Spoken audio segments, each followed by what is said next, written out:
Do you want to add multiple people to your FaceTime call and enjoy a group conversation? FaceTime makes it easy to connect with several friends or family members at once.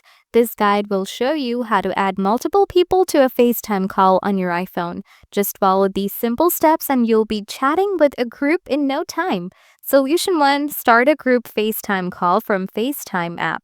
Here's how you can add multiple people right from the FaceTime app. Open the FaceTime app on your iPhone. Tap the new FaceTime button, the plus icon.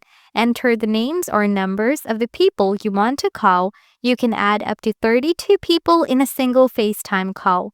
Once you've added everyone, tap FaceTime to start the group call. Solution 2. Add people during FaceTime call. If you're already on a FaceTime call and want to add more people, during the FaceTime call, tap the eye icon to bring up the menu. Tap the Add Person icon, a plus sign. Enter the name or number of the person you want to add. Tap Add to FaceTime to invite them to the call. Once they accept, they'll join the conversation. By following these steps, you can easily add multiple people to your FaceTime calls. If this guide helped you, don't forget to subscribe for more tech tips and stay tuned for the next video.